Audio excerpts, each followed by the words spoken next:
Yo, you're rocking with your boy Bros from Podcasthead, where we discuss any and everything. Be sure to tap into our live shows every Tuesday for our Pass the Aux show and every Thursday for our Thriller Thursdays, when we dive into relationships and much more. What's up, everybody? Thank y'all for tapping in for episode 3. Yes, sir. I'm your boy B Glenn, aka B Glizz. I'm your boy Bros, man. You know what it is. It's your boy Solo Dolo Swang in the building. JD Photo 703 on the back scene. Yes, sir. So, fellas, Pause on the back seat.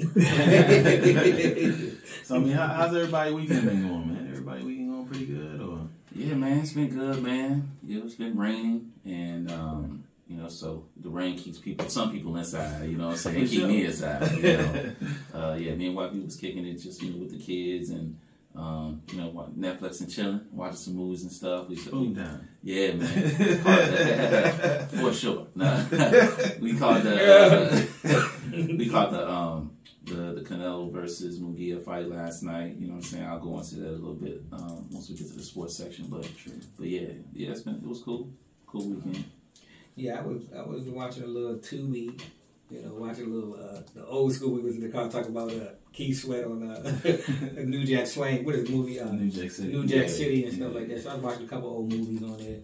You know, if I can't get to my Netflix, I get to Tubi or something like that. Mm-hmm. But no, I've been working on this Podcasthead stuff and VIP audio. Got some things in the making, so just been working hard on that. Doing some other projects with Web Nerd and. Shout out to the folks who have been coming and support with wanting to get their graphics design done and things of that nature. What about you, Juan? How you been, bro? I was down. I think I caught a bad stomach bug on was it Saturday? No, Friday. I don't know if it wasn't yesterday, it was Friday. Yeah, man. I woke up at like 8 o'clock, bro. I just threw my phone to the side. I went to the bathroom, was throwing up blood. It was bad, bro. It was bad. Yeah, it took me to hold that and eat and drink. I couldn't even drink water, bro. I don't know where it came from. Well, we got our former foster daughter. So she, I think her father was sick, and maybe she had caught it. But when them things hit your house, bro, luckily it didn't get everybody. Yeah, I stayed away. I kind of quarantined myself in the room all day, bro. So yeah, that's how my weekend been going. I'm good now. I'm 100 now. Glad you better, bro. Thanks, appreciate it. Should told him to bring the Lysol, man. I make sure I stay away from y'all. Yeah, I got you. That's why he's in the back. Pause. Right. As far as myself, man, I just been working, man, doing this whole referee flagging thing, man, and later on in the show we're gonna get into an episode that transpired on the field. It's definitely crazy, but other than that, that's all I've been doing, man. Looking forward to this episode 3. So, you know, with that being said. Yeah, so before we jump into sports, we also want to shed some light on some of the other events and things going on this month. This month, B told me it's Asian American and Pacific Islander Heritage Month. So shout out to the Asian American and Pacific Islanders, and also Jewish American Heritage Month. You know what I'm saying? Shout out to y'all. So yeah. All right, so we're gonna jump right into sports. First, it's going to be, I'll hit the UFC real quick. The last event, which was last night, which is UFC 301. We had, at the top of the card, the main event was Alexandre, I'm not going to butcher his last name, versus Steve, I'm not going to butcher his last name, but Alexandre, he won. I think he already had the title. Yeah, he had the title before. He won by round 5 decision, so it went all 5 rounds. For those that don't know, in MMA, for the title fights, they do 5 25-minute rounds. So, 5 25-minute rounds? Yeah. They say 5 5-minute rounds. I'm about to say 25-minute rounds. Good. He fighting for half an hour. Come on. Let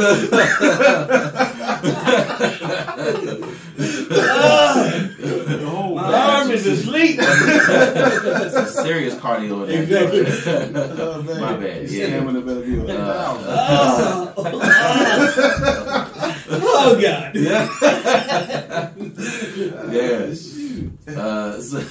So then the co-main was Jose Aldo versus Jonathan Martinez. Jose won round 3 decision.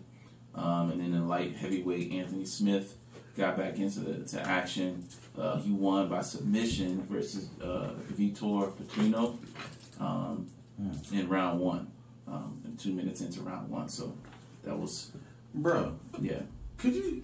I'm sorry, bro. Like, you in a fight, you in the UFC, and a man would get you in a submissive hold, right? Mm-hmm. What you gotta be like? I ain't going out like no punk. I ain't tapping. I'm making jokes, bro. That don't gotta hurt like that. What you proud? He gonna be laughing at me. Get your balls off my face. Get your. Right. Ain't nothing you can do but tap out. Exactly. But when do you tap out? Like, I wonder what the cats like. When do you do you tap out? Like, you be like, I know it ain't gonna break yet. It might break now. Let me get ready to tap. Like, oh yeah. No, some people try to go, and look, not me, bro. Not me. That's why I ain't no UFC fighter, bro. I'm not trying to embarrass myself like that. Let me get rid of the floor. Pop! Wait. All right. You won. Look, either way, it's gonna be embarrassing because you're gonna lose, right? That's what I'm saying. Look, I would rather tap and still not have my leg break or something like that. I don't know, bro. You got to. Your leg all over it. I mean, think about Devin Haney when he got knocked out by the old boy last week. Like, how he feel after being undefeated, being a world champion and all that. Then you let this dude come in and he just dropped you like 3 or 4 times. Even though he's taking steroids, though, but yeah. Well, if there's some, is. You know what I'm saying, about that, you know, like they trying to set him up. You know, some people feel like they're trying to set him up and stuff like that. I mean, I don't know. You know, but yeah, but they cheated him though. And they cheated Ryan. The ref did. You know, they tried to cheat him on a scorecard. Everything. He knocked him down like legit 6-7 times. It was they gave him like 3 or 4. Yeah, you know what I'm it was saying? crazy. Yeah, it was an exciting fight though. You ain't count that one. Here's another one. Here's another one. You see the shoes he had on though? You might have to look that up. No, Devin Haney. I think that's what he had, like some loafer boots. It looked like some stylish boots. You gotta look it up. They bro. knocked him out his loafers. You gotta look at them things. They look crazy. Bro. Like a Mike Tyson punch-out video. They look like some Kanye shoes or something, bro. Yeah, it's crazy, dog. Knocked him out his loafers. Too much, bro. Oh, shit. That's funny. Yeah, we'll talk about that a little bit more too. Yeah. So speaking of boxing, right? So Cinco de Mayo, I told y'all, me and wifey watched the Canelo versus Munguia fight. That was a good fight. It went all 12 rounds. And Canelo, 25 minutes though. Right? Nah.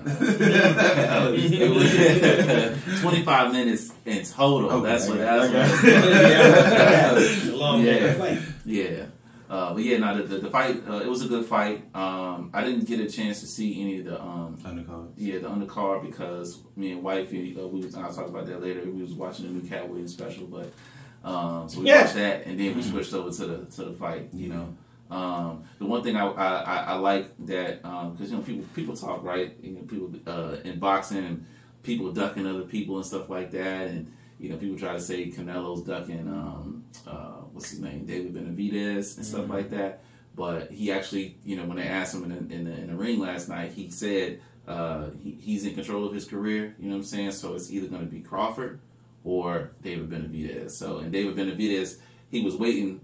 He had kind of been waiting, he campaigned to try to fight Canelo, but now he just moved up to I think 175. I think he moved up to the 170, 175 division. So he's about to fight for that title coming up. You know, then closing out boxing.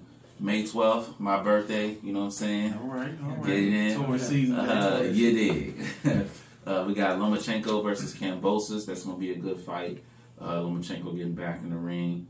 And then May 18th, it's going to be the heavyweight title clash, Fury versus Usyk. That's for all the, I think, is that for all the belts? I believe it's for all the straps. So, so yeah, I'll be tuning in to both of those. And then switching over to basketball. Well, before you leave boxing, what? I don't know if you told me or Barbara was telling me, bro. What's his name? Dang it. Dark-skinned brother who box would be wearing the braids and stuff. Wilder. Yeah, Wilder. Yeah, he's supposed to be fighting on the undercard against another dude who like throws some serious hate. Man, I can't remember the name. I don't follow boxing all the way 100, but he's supposed to be fighting on the undercard. No, not no more. They on so Eddie Hearn, which actually surprised some people because Wilder had been trying to fight Anthony Joshua for a minute. You know it wasn't what I'm saying? Anthony Joshua, it was another dude. It's another tall dude. He's like a tall boxer. They said he'd be standing in the ring taking punches and stuff, and he'd be like antagonizing his people he fighting. I can't remember his name. I can't think of it. I want to say his last name was Johnson or something like that. I don't know. I can't remember, but I ain't gonna. Yeah. But now Wilder's next fight is June. I think he's fighting June 1st. They got this 5. Eddie Hearn and Frank Warren. They came together to promote like this 5-on-5. They pick 5 fighters or whatever, and so they're gonna clash. And Wilder's fighting Big Bang Zhang from China. 5. They picking 5 fighters. Yeah. To fight, bro. Doesn't that sound like some back in the day where they used to have? Oh, it's not a Royal Rumble like that. No, I'm talking about where they selected people to fight each other. Yeah. You know. I mean, think about it. What was the movie? Was it Django? It wasn't Django. It was another movie where they was running like a ring. Yeah, it was like running like a ring of boxers or fighters. They would have like the best fighters or whatever. I mean, they do have it in Django. Yeah, I can't remember that part. Well, it was it. Where they were in that one room, right? One room, fireplace and stuff. And yeah. they brought in the best fighter to fight in that joint. You don't remember that scene? No, I don't remember that scene. Oh wow. Hey, excuse me, should the lights be on or no? It's good. No, lights are out. Okay, we're good. Okay. Mm-hmm. Yeah, but no, it's gonna be a good card. It's gonna be over there in Saudi Arabia. So they doing big things over in Saudi Arabia now with boxing and really like being able to make the big fights and make the best fight the best, which is been one of the. I feel like anything overseas is better anyway because when it comes to music, when it comes to entertainment, they're not used to that all the time. You know what I mean? Like we take it for granted. Like I was watching, R&B Money. They were talking about how internationally, they welcome us more than than we do here. You know what I mean? But I think the fight will be much bigger in overseas because people are going to be. It's going to be more packed. I think it's just going to be crazy. And then the way they root for stuff is just Yeah, they're doing it big over there for sure. I mean, just some of the events that I've seen thus far that they've had over there when Fury fought in Ghana, and then I think the Anthony Joshua versus Ngannou fight was also over there. So and it's just, they doing big. They doing it big over there. So big ups to the I think it's Turk Al Sheikh, I would say his name. Mm-hmm. Yeah, big ups to him for putting that stuff on. Switching over to basketball. NBA playoffs is going on. I haven't been watching too much of the playoffs. It's been more just family work and combat sports. So, same here. I mean, I heard some good series going on. I heard the Knicks is doing their thing. Yeah. But I haven't really been following a whole much. Okay. All right. Yeah. So they got some games going on today. So catch the games today if you're watching the playoffs. And then Brian, I will kick it over to you for kids and sports. I'm saying kids in sports because this is probably going to be a trickle down effect into whatever else we talk about the rest of the day. But I want to give you guys a story. The other day I was on the field and I'm refereeing a 15 to 17 game, and the particular part of this game was it was supposedly the kid thought it was pass interference. Me and my fellow official deemed that it was not pass interference. So now, mind you, backstory is I've been telling these kids throughout, don't talk to each other, just keep it professional, play your game, let your game speak for yourself, right? So we get to this part of the game where he thought it was pass interference. He comes down the field, walking back to his huddle or back down the side of the field, and I was trying to explain to him, like, hey, this is why we didn't call it. He was like, I don't want to hear it. He said something else, right? So already I'm like, oh, okay. So I can't remember what all was said out of his mouth at this time, Right. But I threw the flag on him, right? So I threw the flag on him and I ejected him from the game. Because it was, at that point, it was zero tolerance. You were being disrespectful right then and there. And then, you know what I'm saying, I had already given you like 2 warnings prior to. So, needless to say, as he's walking to the sideline, he spills out that I am the R word, the hard R, if you want to call it hard R. I don't want to say it on here. Are you serious? Yeah, and then he says, you're trash referees. You're trash. You're trash. So I'm like, okay. So then he goes off to the sideline. Now, like I said, this is 15, 17-year-olds. Right. He comes back over to the sideline, right on the side, stands there as I'm getting ready to start the next play or getting stuff lined up for the next play or really enforce the penalties, right? And he stares at me like, And then he says, you a B, boy. You a B, boy. So my first reaction was like, what'd you say? Right. But then I had to realize, okay, I'm an adult. Right. You know, this is a kid. I have kids. I can't really respond how. If I was on the streets, I would have responded to you, right? He's getting punched in the throat. But he wouldn't say that if he was in the street. But yeah, go ahead. Right. So now I'm thinking to myself, like, okay, where are your parents at? Now I know his dad. I've seen his dad before, right? So I know that they're on the sideline. Never said nothing to him. Wow. So at that point, once he said I'm a B-boy, I pretty much told him. I told the coach, I said either get him off the field all the way or the game's over. You better. And we should have ejected him like he did the other dudes. Well, he was ejected. He wasn't trying to leave. He came back. He came back to the sideline and stared at me. Okay. So I just ended the game. But it was just amazing to me that, like I said, you know, we always talk about kids and we talk about how we're raising our kids and this, that, and the third. And for me to have to encounter that, you know, referees, you know, being on the other side at one point, right? I had never refereed, but now I kind of see the other side of it, right? But me as a referee, I always look at it in two different ways because I've coached the game and now I'm refereeing the game. So I'm a little bit more lenient on a lot of stuff that's being called, but disrespect is one thing I'm not going to be lenient on. Right. And it's just sad in today's day and age where you have kids challenging grown men on the field. And that's why they don't have referees. That's why people aren't wanting to take these jobs. People aren't wanting to do these things because, say, for instance, if he acted like that, what if his dad would have acted like that? Then it would have been a whole fight on the field, right? Right. So let me ask you this, because you've had a chance to see it on both sides. I've only been on the coaching side, right? By you being on the referee side, are you more, like, do you understand what a ref goes through versus how the coaches treat them? You know what I mean? Because you may be on that side, they may have a bad call, right? And they do a bad call. And the coach just may either go off on them or feel some type of way. And the ref is just doing his job. Like, how do you feel now being on the opposite end? You may be the coach, like, that's a bad call, whatever. But now you on the other side. Like, how do you take that? I mean, you look at it different. So I look at it differently now. How do I take it? The question is, I take it as like, dang, I was that rough on him. But I have to say it like this. I try not to be that rough on referees because I see what they go through. You know what I'm saying? Then you hear these stories. You read these stories where, you know, people are attacking referees during the middle of basketball games and parents are very irate at these games. I mean, they're very, very irate. And I know on that. More so on basketball than, I mean, football is aggressive too, but basketball is really Basketball is crazy, and I can speak from all three sides. I've played, I've coached, and I've refereed. So looking at it from, like, I had a game yesterday for my foster son, and the ref, he didn't even call, they weren't calling anything. So I'm out there like, what are y'all, you know, and as a parent, not even really, in this league, you really can't even really say much outside of, you know, good job, Timmy. You know what I mean? And they'll try to kick you out the gym if you just be like, that's a bad call.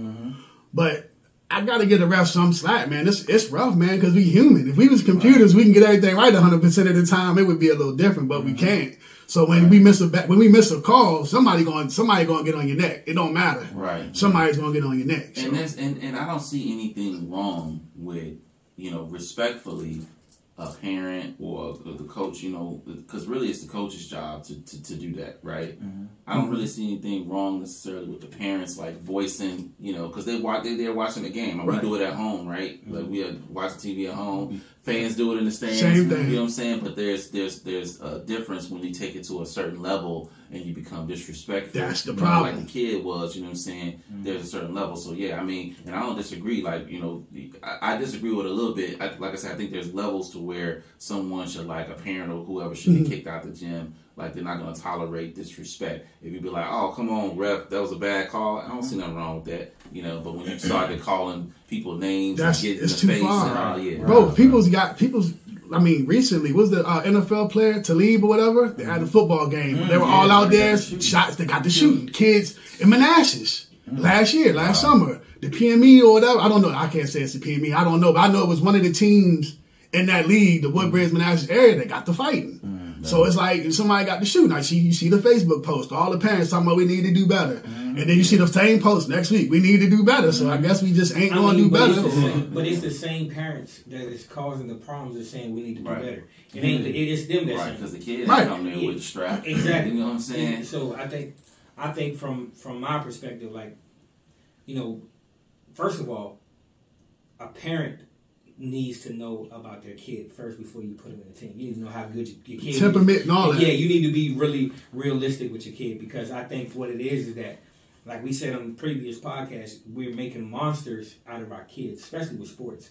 I think we're giving them false dreams.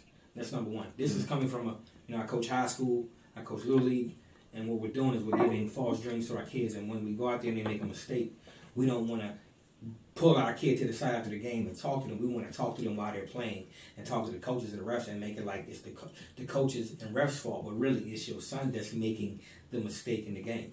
Right. So the sad part is that it was happening because they were losing. So you have to learn to lose with grace, right? You really do. You have to learn to lose with grace, and clearly, and these kids, yes, true. You really do, man. It's important.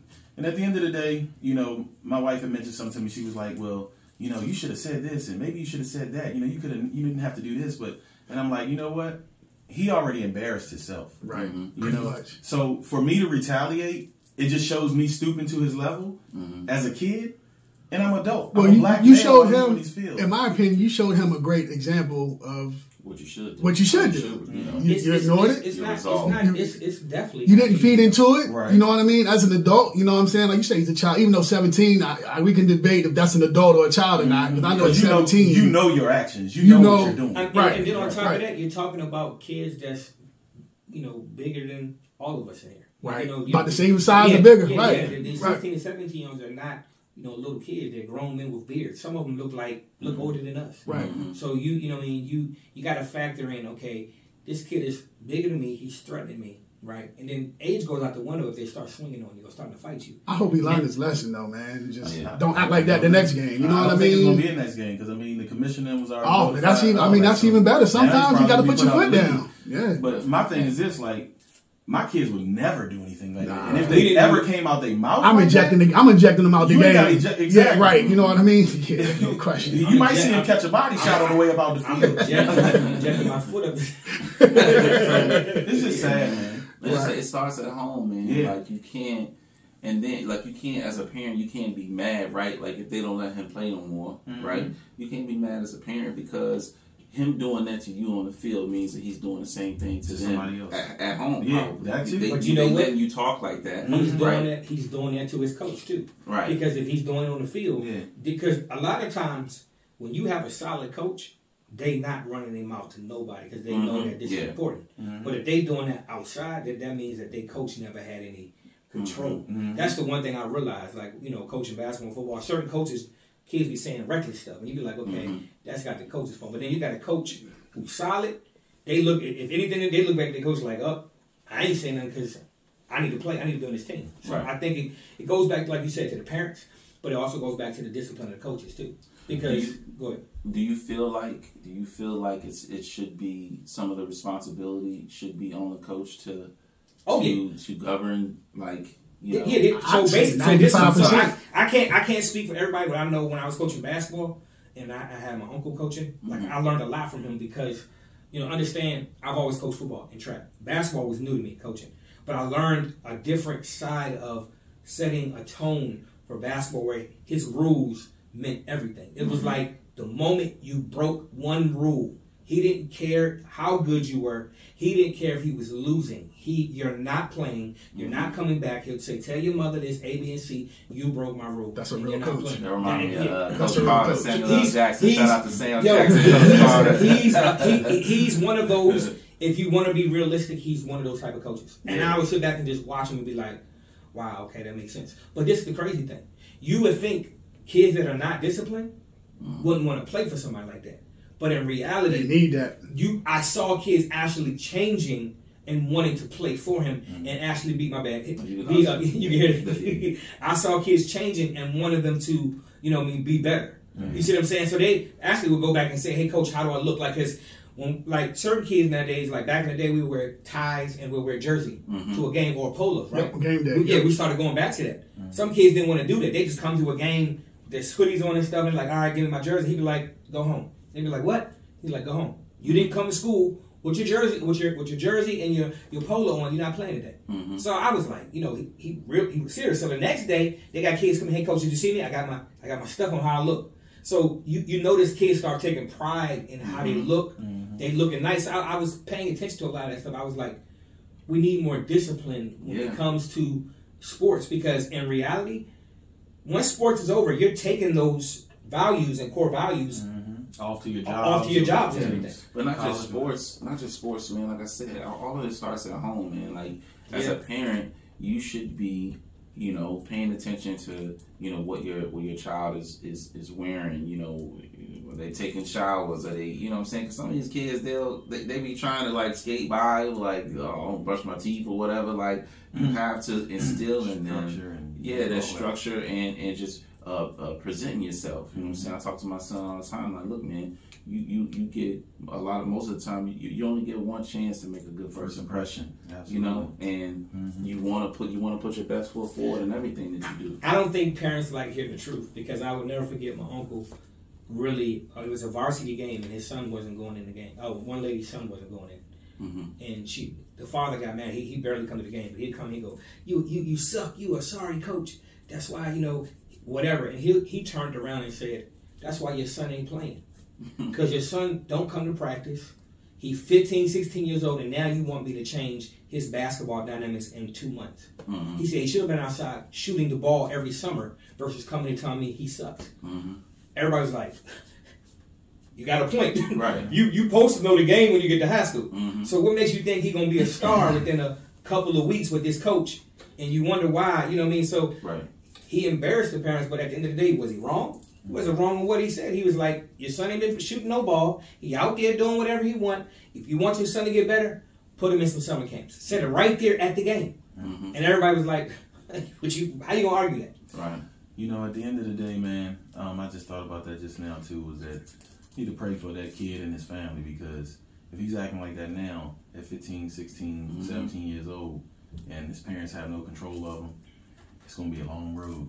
It's not even going to be that. Nobody. Because he's going to come across the right one. And not saying I wasn't the right one, but at the end of the day, he's going to come across the right person who's going to put him in his place. And it might be a place that's 6 feet deep. And and on top of that, he's not going to go to any high school. This is why he's playing this ball right here. Because no high school won't tolerate that. You're not going. You know what I'm saying? So this may be your last time even seeing how good you can be. So the only clout you're gonna have is the last game you played, you got ejected from a ref because you couldn't run your mouth. So no real high school coach or college coach is going to tolerate his mouth or tolerate him on the field. I don't care how good he is. And it also just comes to, like I said, man, just sitting down with the kid and taking a different approach, right? Putting things. I think a lot of mindsets could be changed in with perspective, like when you put things into a different perspective for people, like your approach, right? You didn't fly out the handle and do what your kind of immediate reaction is to deal with somebody's trying to press you, right? You know what I'm saying? You said you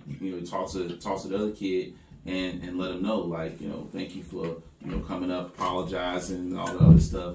And just put things into perspective. Like, look, who's your favorite NFL player? You know what I'm saying? All right, we'll go look at the some tapes on your NFL player to see how many times they've been seen on camera talking to the referee like that. You know what I'm saying? Like, just put things into perspective. So okay, well, shoot. Well, like I said again, I say we'll pray for that brother and hey, parents. Make sure set the tone. At home. Yeah, coaches and parents set the tone for your students and your kids, because your athletes. So whatever you don't do, they're gonna follow behind you. For sure. Hey, if you enjoyed that content, check out more of our videos on YouTube, TikTok, Spotify, and more. Support the grind. Podcasthead, baby. And like I always say, tell a friend to come on in and we can be friends. You dig?